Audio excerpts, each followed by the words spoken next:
आज next topic जो है हमारा रोकड़ बही, जिसको हम बोलते हैं कैश बुक। कैश बुक का अर्थ और परिभाषा इसमें हम समझ रहे हैं। कैश बुक क्या होती है? कैश बुक का नाम से आपको समझ में आ रहा है। कैश मतलब होता है नगद लेन देन। ऐसी बुक जिसमें हम नगद लेन देन के व्यवहारों का लेखा करते हैं उसे हम क्या बोलते हैं? Cash book. इसमें व्यापारियों के बैंक के संबंध में व्यवहार लिखे जाते हैं।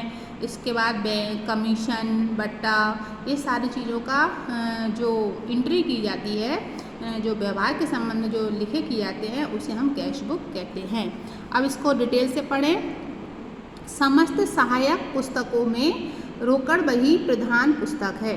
मतलब जितने भी हमने अभी सहायक बहियों के बारे में पढ़ा था ना, तो उसमें सबसे पहला जो इम्पोर्टेंट जो पुस्तक होती है वो है हमारी रोकड़ बही, जिसको हम बोलते हैं कैश बुक। प्रत्येक व्यापारी के लिए इसका प्रयोग अनिवार्य होता है। यानी जितने व्यापारी जो व्यापार करते हैं वो व्यापारी अपने व्यापार में इस कैश बुक अनिवार्य रूप से बनाते हैं। क्यों बनाते हैं? क्योंकि इसमें व्यवसाय की समस्त नगद प्राप्ति और नगद भुगतानों का लेखा किया जाता है। केवल इसमें हमको ध्यान यही रखना है कि जिसमें कैश लेन देन होते हैं वो किस बुक में होते हैं? तो कैश बुक में, ठीक है ना। तो जिस व्यापार में नगद प्राप्ति और नगद भुगतानों का लेखा किया जाता है उसे हम रोकड़ बही कहते हैं।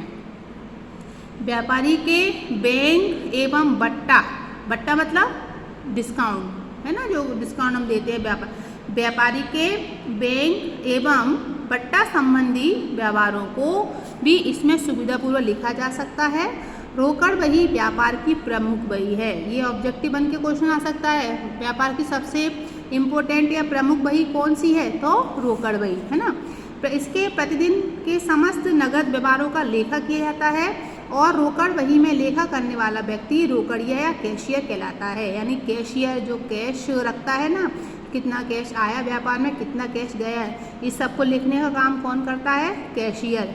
तो सीधी सी बात है कि प्रतिदिन के समस्त नगद व्यवहारों का लेखा करने वाले व्यक्ति को हम कैशियर कहते हैं। हिंदी में इसको रोकड़िया बोलते हैं।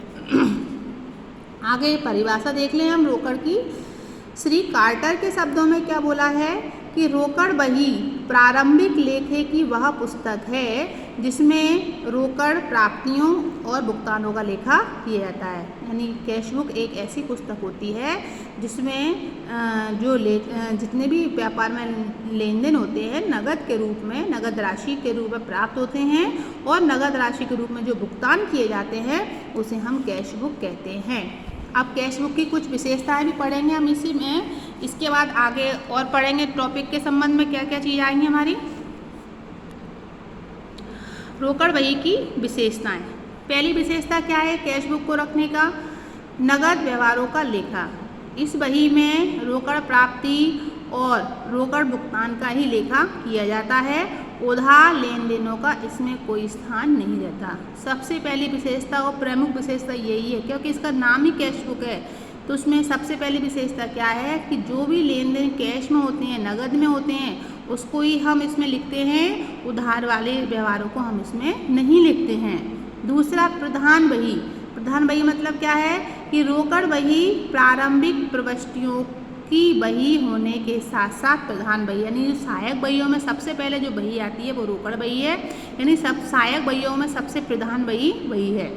इसके बाद जमा और नाम पक्ष। रोकड़ बही में नाम और जमा दोनों पक्ष होते हैं। अन्य सहायक बहियों में दोनों में से कोई एक पक्ष होता है। यानी रोकड़ बही में दो पक्ष होते हैं, डेबिट और क्रेडिट। लेकिन अन्य जो भी हम सब्सिडरी बुक्स जो रहती हैं उसमें केवल एक या तो नाम आएगा या फिर जमा आएगा। प्रारंभिक और अंतिम शेष। इस नाम पक्ष में सर्वप्रथम प्रारंभिक शेष लिखा जाता है और अंतिम शेष ज्ञात कर जमा पक्ष में लिखा जाता है। अब हम कैश बुक बनाएंगे ना, जब आपको समझ में और अच्छे से आ जाएगा। कटौती का लेखा। इस बही के द्विस्तंभीय प्रारूप में नगद कटौती का लेखा किया जाता है। प्राप्त कटौती को जमा पक्ष में, दी गई कटौती को नम पक्ष में लिख दिया जाता है। बैंक से संबंधित जितने भी व्यवहार होते हैं उसको हम त्रिस्तंभीय रोकड़ बही बनाने पर बैंक संबंधी लेन देनों का बैंक व्यवहार लिखते हैं और रोकड़ बही रखने पर रोकड़ खाता रखने की आवश्यकता नहीं, यानी जो व्यापार अपनी कैश बुक रखते हैं अपने पास उनके लिए कैश अकाउंट बनाने की आवश्यकता नहीं रहती है। ठीक है, तो आपको समझ में आया रोकड़ बही की विशेषताएं कि क्यों इम्पोर्टेंट माना गया है रोकड़ बही। अब रोकड़ बही कुछ उपयोगिता भी हम इसमें सीख लें। रोकड़ बही का लाभ क्या होता है? सबसे पहले हस्तस्थ रोकड़ का ज्ञान। हस्तस्थ रोकड़ मतलब क्या होता है कि जो व्यापार में नगद के रूप में व्यापार के पास यानी हाथ में जो रोकड़ है, रोकड़ बही का शेष प्रतिदिन निकालकर हाथ की रोकड़ से मिला लिया जाता है और ये दोनों शेष बराबर होने चाहिए, नहीं तो कुछ रुपया चोरी हो गया है या इसका लेखा त्रुटिपूर्ण किया गया है, इसका पता लगाकर इसको ठीक किया जाता है। ठीक है, तो प्रतिदिन का शेष निकाला जाना है, नाम पक्ष और क्रेडिट पर दोनों बराबर होना चाहिए। ठीक है, इसके बाद समय की बचत। रोकड़ बही रखने से क्या होता है? समय की बचत होती है। नगद लेन देन नकल बही में लिख लिए जाते हैं और इनकी व्याख्या भी लिख ली जाती है और रोकड़ खाता भी तैयार कर लिया जाता है जिससे समय अधिक लगता है। खाते का भार कम होना। रोकड़ बही रखने से खाता बही का भार कम हो जाता है, फिर भी रोकड़ खाता रखने की आवश्यकता नहीं होती। रोकड़ व्यवहार एक स्थान पर। सब व्यापार के सभी रोकड़ व्यवहारों का लेखा इसमें किया जाता है, यानी जितने भी पेमेंट या रिसिप्ट हम करते हैं कैश के रूप में, तो सारे व्यवहार हम एक ही पुस्तक में लिखते हैं कैश बुक में। तो एक जगह लिखने से क्या होता है, हमको अलग अलग ढूंढने की आवश्यकता नहीं पड़ती, इसलिए एक स्थान पर सभी एंट्री मिल जाती हैं। बट्टे यानी किस संबंध में डिस्काउंट दिया गया है, डिस्काउंट हमको मिला हुआ है, वो भी हमको इस रोकड़ बही में मिल जाते हैं। बैंक से हमने किस प्रकार का व्यवहार किया है? 3 स्तंभ वाली रोकड़ बही में। याद रखना, जब बैंक से हम व्यवहार करें तो 3 स्तंभ वाली रोकड़ बही का यूज़ करते हैं और बट्टे कमीशन का प्रयोग करते हैं तो 2 स्तंभ में और नगद कैसे तो 1 स्तंभ में। इस प्रकार ये सारी चीज़ें हमको याद रखने वाली हैं कि बैंक व्यवहारों का लेखा 3 स्तंभों वाली रोकड़ बही में किया जाता है, अलग से बैंक खाता खोलने की आवश्यकता नहीं रहती है। तो इस प्रकार हमने समझा रोकड़ बही किसे कहते हैं, इसकी क्या विशेषताएं हैं और इसकी क्या आवश्यकताएं हैं।